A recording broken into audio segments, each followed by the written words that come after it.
भजन संहिता अध्याय 114। भजन संहिता अध्याय 114। जब इस्राएल ने मिस्र से अर्थात याकूब के घराने ने अन्य भाषा वालों के बीच में से कूच किया, तब यहूदा यहोवा का पवित्र स्थान और इस्राएल उसके राज्य के लोग हो गए। समुद्र देखकर भागा, यरदन नदी उल्टी बही, पहाड़ मेंढों की नाई उछलने लगे और पहाड़ियां भेड़ बकरियों के बच्चों की नाई उछलने लगी। हे समुद्र, तुझे क्या हुआ कि तू भागा, और हे यरदन, तुझे क्या हुआ कि तू उल्टी बही। हे पहाड़ों, तुम्हें क्या हुआ कि तुम भेड़ों की नाई, और हे पहाड़ियों, तुम्हें क्या हुआ कि तुम भेड़ बकरियों के बच्चों की नाई उछली। हे पृथ्वी, प्रभु के सामने, हाँ, याकूब के परमेश्वर के सामने थरथरा। वह चट्टान को जल का ताल और चकमक के पत्थर को जल का सोता बना डालता है। भजन संहिता अध्याय 115। भजन संहिता अध्याय 115। हे यहोवा, हमारी नहीं वरन अपने ही नाम की महिमा अपनी करुणा और सच्चाई के निमित्त कर। जाति जाति के लोग क्यों कहने पाए कि उनका परमेश्वर कहाँ रहा। हमारा परमेश्वर तो स्वर्ग में है, उसने जो चाहा वही किया है। उन लोगों की मूर्तें सोने चांदी की होती तो है, वे मनुष्यों के हाथों की बनाई हुई है। उनके मुंह तो रहता है, परंतु वे बोल नहीं सकती। उनके आंखें तो रहती है, परंतु वे देख नहीं सकती। उनके कान तो रहते हैं, परंतु वे सुन नहीं सकती। उनके नाक तो रहती है, परंतु वे सूंघ नहीं सकती। उनके हाथ तो रहते हैं, परंतु वे स्पर्श नहीं कर सकती। उनके पांव तो रहते हैं, परंतु वे चल नहीं सकती, और अपने कंठ से कुछ भी शब्द नहीं निकाल सकती। जैसी वे है, वैसे ही उनके बनाने वाले हैं, और उन पर सब भरोसा रखने वाले भी वैसा ही हो जाएंगे। हे इस्राएल, यहोवा पर भरोसा रख, तेरा सहायक और ढाल वही है।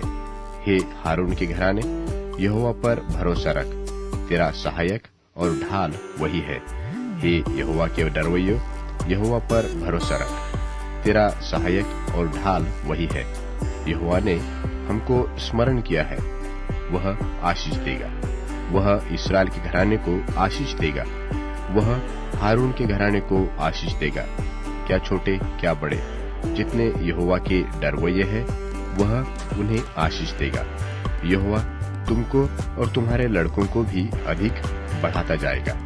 यहोवा जो आकाश और पृथ्वी का करता है, उसकी ओर से तुम आशीष पाए हो। स्वर्ग तो यहोवा का है, परंतु पृथ्वी उसने मनुष्यों को दी है। मृतक जितने चुपचाप पड़े हैं, वे तो यह की स्तुति नहीं कर सकते, परंतु हम लोग यह को अब से लेकर सर्वदा तक धन्य कहते रहेंगे। यह की स्तुति करो। भजन संहिता अध्याय 116। भजन संहिता अध्याय 116। मैं प्रेम रखता हूँ, इसलिए कि यहोवा ने मेरे गिड़गिड़ाने को सुना है।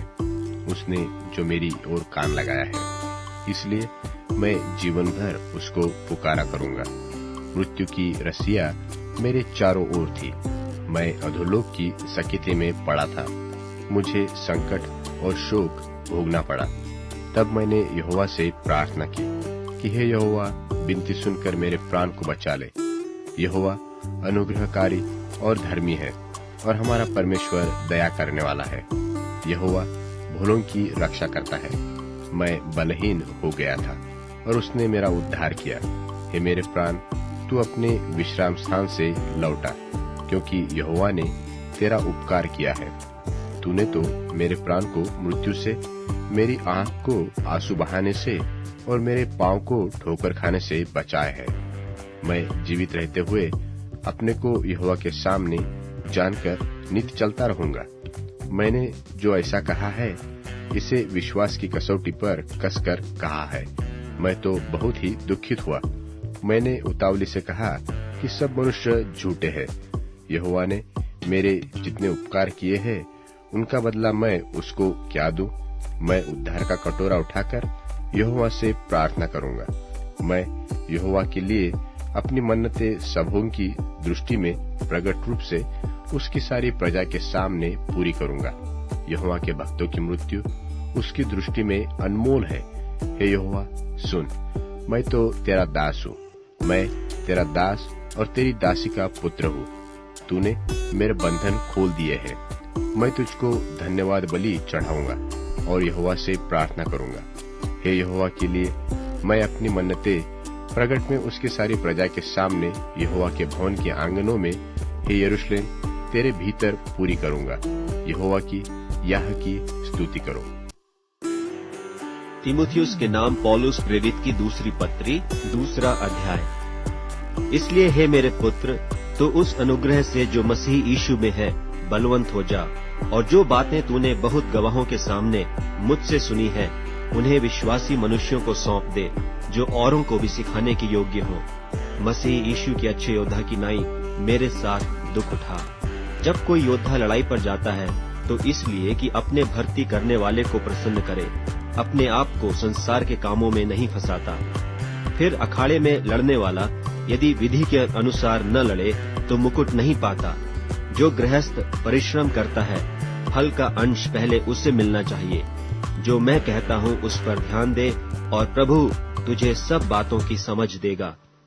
यीशु मसीह को स्मरण रख, जो दाऊद के वंश से हुआ और मरे हुओं में से जी उठा, और यह मेरे सुसमाचार के अनुसार है, जिसके लिए मैं कुकर्मी की नाई दुख उठाता हूँ, यहाँ तक कि कैद भी हूँ, परंतु परमेश्वर का वचन कैद नहीं।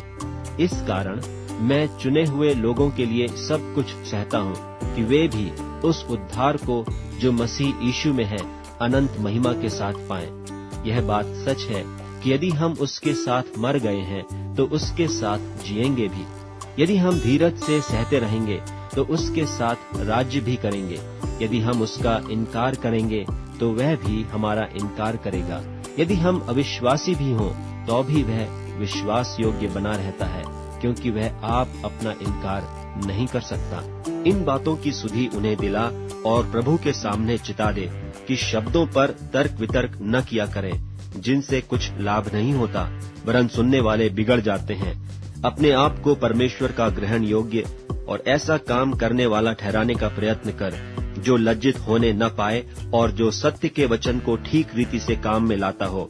पर अशुद्ध बकवाद से बचा रहे, क्योंकि ऐसे लोग और भी अभक्ति में बढ़ते जाएंगे और उनका वचन सड़े घाव की नाई फैलता जाएगा।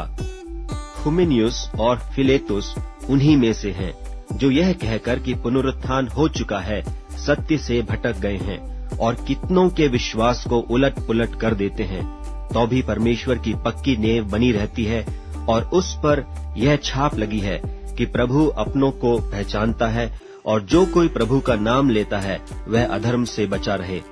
बड़े घर में न केवल सोने चांदी ही के, पर काठ और मिट्टी के बर्तन भी होते हैं, कोई कोई आदर और कोई कोई अनादर के लिए।